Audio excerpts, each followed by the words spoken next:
Assalamu alaikum. Welcome students to the class of E-रोज़गार creative design. आज हम Corel draw start करेंगे।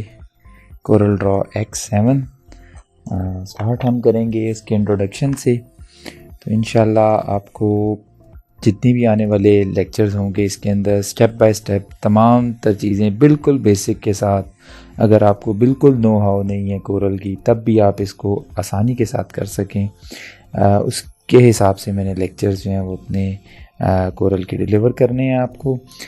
सबसे पहले कि कोरल आपने इंस्टॉल कर लिया, वो प्रीवियस लेक्चर्स के अंदर हम कर चुके हैं इसकी इंस्टॉलेशन।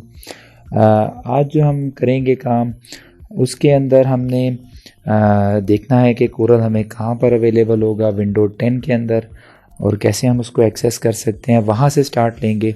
तो सबसे पहले अगर आपने कोरल इंस्टॉल कर लिया लेकिन वो आपकी डेस्कटॉप स्क्रीन के ऊपर नहीं है तो आप कहाँ से उस कोरल को लेकर आ सकते हैं। नंबर 1, ये आपको type here for to search नज़र आ रहा है, यहाँ पर क्लिक करें और टाइप करें COREL। ठीक है, यहाँ से कोरल आ जाएगा। अगर आप इस पर राइट क्लिक करें तो यहाँ पर 3-4 ऑप्शंस आ रही हैं। Number 1, pin to start, pin to task bar. Task bar ये नीचे होता है कि अगर आपने यहाँ पर लेकर आना है कोरल को तो आप यहाँ से पिन टू टास्क बार कर सकते हैं। ये यहाँ पर नीचे आपके कोरल ड्रॉ आ गया। अगर आप चाहते हैं कि यहाँ से डेस्कटॉप पर लेकर आएँ तो विंडोज 7 अगर आप यूज़ कर रहे हैं तब तो आप आसानी के साथ यहाँ राइट क्लिक करें, सेंड टू डेस्कटॉप का ऑप्शन आ जाएगा। लेकिन अगर विंडोज 7 यूज़ कर रहे हैं तो आपको फिर ओपन लोकेशन के अंदर जाना पड़ेगा। यहाँ पर अगर आप गौर करें तो ये आपको कोरल ड्रॉ X7 नज़र आएगा। यहाँ से आप राइट क्लिक कीजिए और सेंड टू डेस्कटॉप कर दीजिए। तो यहाँ से करने के बाद आपको ये कोरल ड्रॉ X7 का जो आइकॉन है वो यहाँ पर नज़र आ जाएगा। चलें फिर हम स्टार्ट करते हैं। कोरल को डबल क्लिक करते हैं। फर्स्ट टाइम हम कोरल को ओपन कर रहे हैं तो थोड़ा सा ये टाइम लेता है इसको ओपन करने के अंदर। आपके सिस्टम के ऊपर डिपेंड करता है, सिस्टम की स्पेक्स के ऊपर डिपेंड करता है। अगर आपने अकाउंट क्रिएट किया हुआ है तो ठीक है, अदरवाइज इसको क्लोज़ कर दें। सिस्टम की रिक्वायरमेंट के मुताबिक ये टाइम ले सकता है। अगर आपका सिस्टम अच्छा है तो ये जल्दी ओपन हो जाएगा। अगर आपकी सिस्टम की स्पेक्स कम है तो ये देर लगाएगा। और वैसे भी जब आप फर्स्ट टाइम, मैंने क्योंकि अभी इंस्टॉल किया है तो ये थोड़ा ज़्यादा टाइम लेता है आप होने के अंदर। तो ये आपके सामने कोरल का सॉफ्टवेयर आ गया। अगर आप इसकी सारी आउटलुक आहिस्ता आहिस्ता मैं सारी चीज़ें इसकी आपको बताऊंगा, लेकिन स्टार्ट के अंदर सबसे पहले ये आपको टॉप के ऊपर टाइटल बार नज़र आएगा। टाइटल बार के अंदर आपको कोरल ड्रॉ X7 64 बिट लिखा हुआ नज़र आएगा, उसके साथ वेलकम स्क्रीन लिखा आ रहा है। टाइटल बार इसको इसलिए भी कहते हैं कि आपके डॉक्यूमेंट का जो भी नाम होगा वो यहाँ पर लिखा हुआ नज़र आएगा। अभी क्योंकि ये वेलकम स्क्रीन सिर्फ है इसलिए यहाँ पर सिर्फ वेलकम स्क्रीन लिखा हुआ नज़र आ रहा है। अगर आप बिल्कुल इसके राइट के ऊपर आ जाएंगे तो यहाँ पर क्रॉस का बटन है जो कि इस्तेमाल होता है कोरल को बंद करने के लिए, और इसके साथ मैक्सिमाइज़ का बटन है। इसको अगर आप करते हैं तो ये छोटा हो जाता है और अगर आपने मैक्सिमम करना हो तो दोबारा इसके ऊपर क्लिक करें तो मैक्सिमम हो जाता है। और अगर आपने इसको मिनिमाइज़ करना है यहाँ से आप इसको मिनिमाइज़ भी कर सकते हैं। फिर ये यहाँ पर नीचे चला जाएगा और इसके बाद आप इसको यहाँ से ओपन कर सकते हैं। तो सबसे पहले हम इसी वेलकम स्क्रीन को देख लेते हैं, बाकी मज़ीद आगे मूव करने से पहले। वेलकम स्क्रीन के अंदर गेटिंग स्टार्टेड है सबसे पहले कि आप यहाँ से एक नया डॉक्यूमेंट क्रिएट कर सकते हो। ठीक है जी, आप इसके ऊपर क्लिक करोगे तो यहाँ से एक नया डॉक्यूमेंट खुल जाएगा। सब उससे पहले, खोलने से पहले हम ना न्यू टेम्पलेट्स को देख लेते हैं पहले। ठीक है जी, तो मैं इसको क्लिक करता हूँ न्यू टेम्पलेट्स के ऊपर।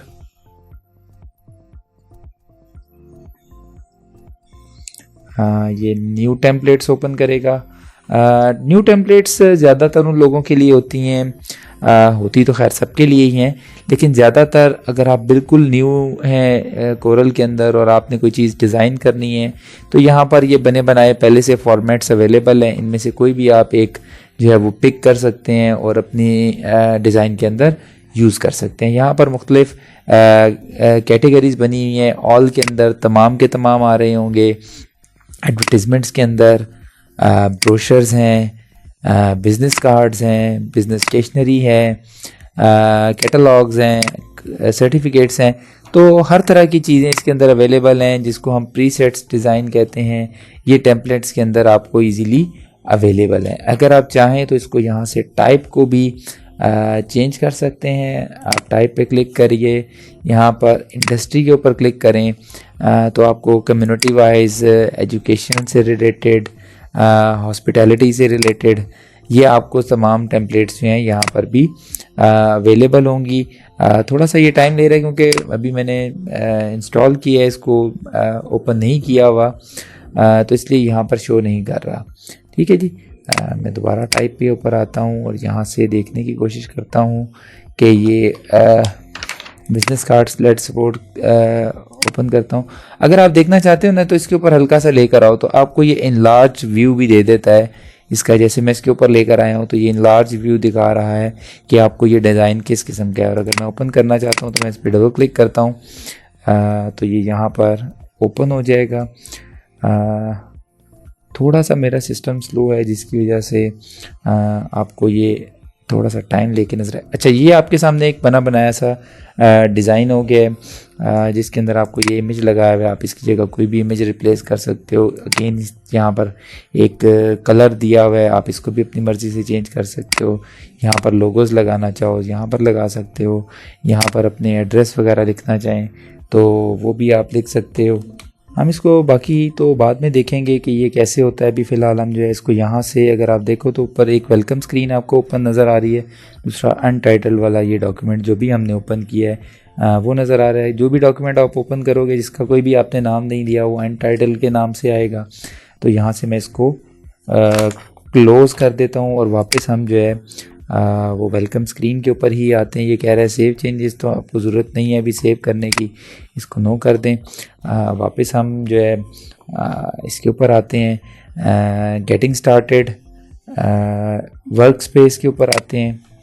तो वर्क स्पेस के अंदर आपको 2-3 ये व्यूज़ की देता है ऑप्शन। जैसे नंबर 1 के ऊपर आपको ये लाइट नज़र आ रहा है।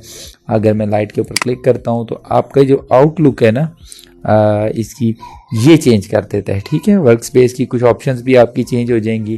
तो आपकी चॉइस है जिस तरह आपको पसंद है। लेकिन मेरे कोर्स के दौरान जब भी आप इसको रखें तो डिफ़ॉल्ट के ऊपर ही रखें। इसी तरह से ये क्लासिक है, अगर आप देखो तो थोड़ा सा इसके अंदर चेंज आ गया है। मैं इसको तीनों आपको बारी बारी करके दिखा देता हूँ, लेकिन आपने इसको डिफ़ॉल्ट व्यू के ऊपर ही रखना है ताकि हम सब जो है वो एक ही चीज़ के ऊपर काम कर रहे हों। ठीक है, ये देखें आप अगर तो थोड़े थोड़े इसके व्यूज़ चेंज हो रहे हैं।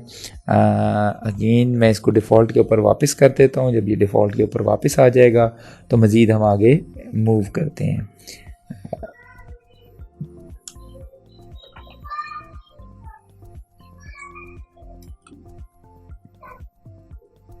जी, तो इसके बाद व्हाट्स न्यू।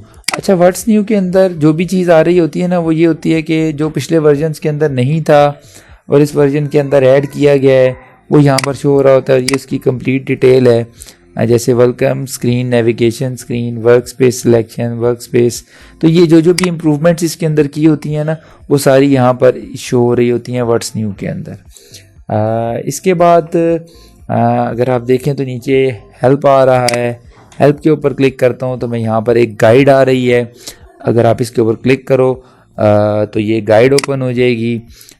इसी तरह से वीडियोज़ हैं, अगर आप इससे रिलेटेड कोई वीडियोज़ देखना चाहते हो, कोई हिंट्स लेना चाहते हो तो वो भी यहाँ पर आपको नज़र आ जाएगी।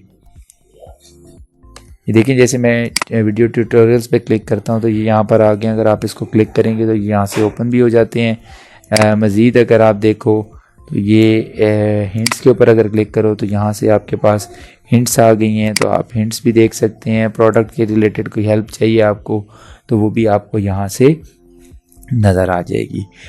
इसके बाद गैलरीज़ में आते हैं तो गैलरीज़ का फ़ायदा तो कोई भी नहीं है। मतलब अगर आप देखो तो इसके अंदर जस्ट इमेजेस हैं। ये वही इमेजेस हैं जो आपको इंस्टॉलेशन के अंदर भी नज़र आए होंगे। तो ये वो चीज़ें हैं जो कोरल के अंदर बनाई जा सकती हैं या लोगों ने बनाई हैं। ठीक है, ये वो कह लें कि बेस्ट कलेक्शन जो है जो लोगों ने बनाकर भेजी वो हैं। अगर आप इसके ऊपर लेकर आते हो, यहाँ पर जैसे इसको क्लिक करते हो, यहाँ पर ये आ गया, इसके लिंक पे क्लिक करोगे तो ये आपको उस वेबसाइट पे ले जाएगा जिसने ये बनाया हुआ है। ठीक है, जैसे इसके ऊपर भी मैं लेकर आता हूँ तो ये देखें, ये भी नीचे इसकी behance.net के नाम से है जिसने ये बनाया हुआ है। इसके बाद आ जाएं अपडेट्स के ऊपर। अच्छा, यहाँ पर थोड़ी सी मैं ऐड करना चाहूँगा कि ये notify me of available product updates news and tutorials, ये आप इसको ऑफ कर दें क्योंकि ये आपको बिला वजह डिस्टर्ब करती रहेंगी। न्यूज़ फीड्स जिसको हम कहते हैं वो भेजते रहेंगे। Plus automatically download product updates and ask me before installation, इसको तो अनचेक कर दें क्योंकि अपडेट्स की आपको ज़रूरत नहीं है। आप स्टूडेंट्स हैं और आप लोगों का काम सिर्फ सीखना है इस कोरल को, प्रोफेशनली आप काम नहीं भी कर रहे हो तो भी इसको जो है ना आप ऑफ़ कर दें तो बेहतर है। इसके बाद coral.com है, अगर आप इस पर क्लिक करो तो यहाँ से community.coral पे क्लिक करो तो आप कोरल की वेबसाइट पे चले जाओगे। मैं इसको क्लिक नहीं कर रहा, जस्ट आप इसको बेशक क्लिक करके देखना चाहो तो देख सकते हो। नेक्स्ट मेंबरशिप एंड सब्सक्रिप्शन है, अगर आप इनके मेंबर्स हो तो आपको कुछ फैसिलिटीज़ प्रोवाइड की जाती हैं जिसमें आप अगर साइन इन हो, स्टैंडर्ड मेंबरशिप होती है, प्रीमियम मेंबरशिप होती है, तो इसको भी जस्ट आप देख लें। अगर आप इसको करना चाहें, सब्सक्रिप्शन लेना चाहें तो आप ले सकते हैं। फिर आपकी इसके बाद नीचे आपको ये always show the welcome screen नज़र आ रहा है। ये अगर आप हर दफ़ा खोलोगे तो ये आपको वेलकम स्क्रीन नज़र आएगी। अगर आप इसको अनचेक कर दोगे तो फिर ये आपको हर दफ़ा वेलकम स्क्रीन नज़र नहीं आएगी। तो आपकी चॉइस है, क्योंकि ऐसा सच आपको वेलकम स्क्रीन की ज़रूरत नहीं होती है, लेकिन अगर आप फिर भी इसको करना चाहते हो तो अदरवाइज़ ठीक है, मैं इसको अनचेक कर रहा हूँ क्योंकि ऐसा सच इसकी कोई ज़रूरत नहीं है कि आपको वेलकम स्क्रीन नज़र आए। इसके बाद हम जाते हैं फ़ाइल के अंदर और हम देखते हैं कि न्यू डॉक्यूमेंट अगर मैं ओपन करता हूँ तो वो किस तरह से नज़र आता है और क्या क्या ऑप्शंस वहाँ पर अवेलेबल होते हैं और आप कौन कौन सी ऑप्शंस को यूटिलाइज़ कर सकते हो। सबसे पहले अगर आप इसके अंदर देखो तो आपको नेम लिखा हुआ नज़र आ रहा है, नाम लिखा हुआ नज़र आ रहा है। तो यहाँ पर जो भी आप बनाना चाहते हो पहले बेहतर यही होता है कि आप उसको नाम दे दो। अभी फ़िलहाल तो मैं इस लेक्चर के अंदर कोई भी चीज़ नहीं ड्रॉ करूँगा, लेकिन अगर आप इसको नाम देना चाहते हैं तो नाम दे दें, फर्स्ट फाइल कर दें, फर्स्ट फाइल कर दें, अपनी मर्ज़ी का कोई भी नाम दे सकते हैं। तो कोशिश करें कि नाम हमेशा जो है ना वो आप सही दें जिससे फ़ाइल की पहचान हो, क्योंकि जब आप प्रोफेशनली काम करोगे तो भी ये चीज़ आपकी मैटर करेगी कि आपने किस कंपनी के लिए बनाया, उसका नाम रखें, उसको एक फ़ोल्डर के अंदर बाकायदा उसकी जितनी चीज़ें हों उसको सेव रखें, ताकि फ्यूचर के अंदर भी अगर आपने किसी का कोई काम करना है तो वो आपको एक टेम्पलेट के तौर पे चीज़ मिल जाएगी। जस्ट वहाँ से उठाई, उसके अंदर थोड़ी बहुत चेंजिंग की और आप उसको मज़ीद आगे जो है सेल कर सकते हो। तो ये बड़ा लाजमी होता है। अगेन वो आपसे बंदा दोबारा भी मांग सकता है, अगर उसकी फ़ाइल मिसप्लेस हो गई है तो वो आपसे दोबारा रब्ता करता है। तो आपके पास अगर बनी नहीं होगी तो उसका यही इमेज आएगा कि बड़ा अनप्रोफेशनली बंदा जो है ये काम कर रहा है। तो इसके ऊपर आपने ख़ास ध्यान देना है कि नाम हमेशा आपने रखने हैं सही और उनको सही प्रॉपर जगह पर सेव भी करना है। इसके बाद अगर आप आओ तो ये प्रीसेट डेस्टिनेशन है। अगर आप ये प्रीसेट को देखो तो यहाँ पर 2-3 ऑप्शंस आ रही हैं। इसको फ़िलहाल हम छोड़ देंगे, इसको हम बाद में डिस्कस कर लेंगे। आप इसको कोरल डिफ़ॉल्ट के ऊपर रहने दो। ये कोरल डिफ़ॉल्ट का मतलब ये होता है कि आपकी बाय डिफ़ॉल्ट जो प्रीसेट होगी वो CMYK की होगी, तो इसको फ़िलहाल आप रहने दो। यहाँ पर अगर आप आओ तो साइज़ है, साइज़ के अंदर आपके पास ढेर सारे साइज़ अवेलेबल हैं कि आप क्या डिज़ाइन कर रहे हो। जैसे बिज़नेस कार्ड डिज़ाइन कर रहे हो, इन्वेलप है कोई, उसकी डिज़ाइनिंग कर रहे हैं, तो उसके हिसाब से आपको ये शो होते रहते हैं। जैसे अगर कोई वेब का बैनर है तो उसके साइज़ क्या रखना है आपने, तो ये तमाम चीज़ें जो हैं ये यहाँ पर शो हो रही होंगी। फिर ये A4 पेपर है। उसके बाद अगर आप नीचे आओ तो कस्टम भी है। कस्टम में आप अपनी मर्ज़ी का साइज़ दे सकते हो, लेकिन हाँ मोस्टली जो यूज़ किया जाता है प्रिंटिंग के लिए, पम्फलेट्स के लिए, वो जो जिसको हम इजीली आगे रिप्रोड्यूस भी कर सकें, तो वो हमारा A4 यूज़ होता है। अगर आप देखें तो यहाँ पर इसकी विड्थ आ रही है, विड्थ का मतलब है कि ये पेज चौड़ाई के अंदर कितना होगा, और अगर आप हाइट देखो इसकी तो हाइट के अंदर कितना होगा। तो ये तमाम चीज़ें जो हैं ये यहाँ पर शो हो रही हैं। फिर आगे इसके यूनिट्स शो हो रहे हैं, मिलीमीटर्स शो हो रहे हैं। आप इसको कोशिश करें कि इंचेस के अंदर रखें, ज़्यादा बेहतर होता है इंचेस के अंदर काम करना। फिर अगर मज़ीद आप गौर से देखो तो नीचे आपको और भी बहुत ज़्यादा नज़र आ रहे हैं पिक्सल्स, ये भी इम्पॉर्टेंट है। फिर इसके नीचे फीट्स होगा। अगर आप कोई बड़ा पैनाफ्लेक्स डिज़ाइन कर रहे हो तो वो इंचेस के अंदर तो नहीं हो सकता, इंचेस के अंदर तो वो काफ़ी लंबी वैल्यू बन जाती है। लेट सपोज एक आपके पास ऐसा आप पैनाफ्लेक्स डिज़ाइन कर रहे हो जिसकी विड्थ जो है वो 10 फीट्स है और उसकी हाइट जो है वो 4 फीट्स है या 5 फीट्स है, तो क्योंकि वो साइज़ तो आपको प्रोवाइड करेगा जो भी आपका क्लाइंट होगा, तो आपने यहाँ से उसको फीट के अंदर सेलेक्ट कर लेना है। अभी मैं इसको इंचेस में रखता हूँ और A4 के अंदर ही रखता हूँ, क्योंकि अगर मैं इसको लेट सपोज फीट्स के अंदर कर दूंगा तो फिर ये पॉइंट्स के अंदर वैल्यू चली जाएंगी, वो फिर समझनी थोड़ी सी मुश्किल हो जाती हैं। तो ये सिर्फ बैनर्स के लिए आप जो है पैनाफ्लेक्सिस के लिए आप इसको फीट को यूज़ करो, अदरवाइज़ इंचेस आर फाइन। फिर अगर आपको नंबर ऑफ़ पेजेस पता है, जैसे आप कोई कैटलॉग डिज़ाइन कर रहे हो या कोई छोटा ब्रोशर डिज़ाइन कर रहे हो, आपको पहले से पता है कि इसके 10 पेजेस हैं, 5 पेजेस हैं, 3 पेजेस हैं, 4 पेजेस हैं, तो वो आप अपनी मर्ज़ी से यहाँ से सिलेक्ट कर सकते हो। फिर आपके प्राइमरी कलर मोड है, ये बड़ा इंपॉर्टेंट है, इसको ज़रा ध्यान से सुनिएगा। आप इस ड्रॉप डाउन बटन पे क्लिक करोगे ना तो आपके पास दो चीज़ें आ जाएंगी। एक है आपके पास आ रहा है RGB, ठीक है, RGB कलर स्कीम। दूसरी आ रही है CMYK। इनके अंदर जो बेसिक डिफरेंस है वो मैं आपको क्लियर कर देता हूँ, बाकी हम इंशाल्लाह आगे जैसे जैसे पढ़ते जाएंगे ये हमें चीज़ें मज़ीद क्लियर होती जाएंगी। RGB का मतलब है red, green, blue. R for red, G for green and B for blue, यानी कि इन 3 कलर के कॉम्बिनेशन से जो प्राइमरी कलर्स हैं वो यूज़ किए जाएंगे, जिससे ये सारी चीज़ें आपको शो की जाएंगी। ये RGB जो है ये ज़्यादातर यूज़ होता है जब आपने डिजिटल डिज़ाइनिंग करनी हो, यानी कि आपका जो भी इमेज है उसने इंटरनेट के ऊपर ही फ्लोट करना हो, उसके अंदर प्रिंटिंग इन्वॉल्व ना हो। जैसे आप किसी को ईमेल के थ्रू भेज रहे हो, उसने आगे प्रिंट नहीं लेना, किसी वेबसाइट पे लगा रहे हो बैनर के तौर पे, वहाँ नहीं है, कोई डिजिटल एडवर्टिजमेंट है, वहाँ पे भी प्रिंटिंग रिक्वायर्ड नहीं है आपको, तो आप यहाँ से RGB सिलेक्ट करोगे। अगर आपने प्रिंटिंग करनी है फिर आपको ये CMYK चाहिए। रीज़न क्या है कि CMYK चाहिए? रीज़न ये है कि आपका ये जो CMYK है ये कलर प्रिंटर्स के अंदर यूज़ हो रहा था। अगर आप लेज़र प्रिंटर लो तो उसके अंदर भी, और अगर आप इंकजेट प्रिंटर से कर रहे हो तब भी ये CMYK कलर्स यूज़ होते हैं। अगर आप लेज़र प्रिंटर के कार्ट्रिज को रिमूव करो तो वो भी आपको 4 कार्ट्रिज मिलेंगे। C सियान, M magenta, Y yellow and black को K से रिफ्लेक्ट किया गया है, K एंड हो रहा है ब्लैक इसके ऊपर, तो इसलिए यहाँ पर K जो है ये ब्लैक के लिए यूज़ किया गया। इसके बाद DPIs आते हैं। DPIs आपके पास बाय डिफ़ॉल्ट 300 होते हैं, आप इसको 200 भी कर सकते हैं, 150 भी कर सकते हैं, लेकिन अगर आप पैनाफ्लेक्सिस वगैरह डिज़ाइन कर रहे हो तो आपको एटलीस्ट 200 और 300 रखना है। इसको आप 300 के ऊपर ही रहने दें तो बेहतर है।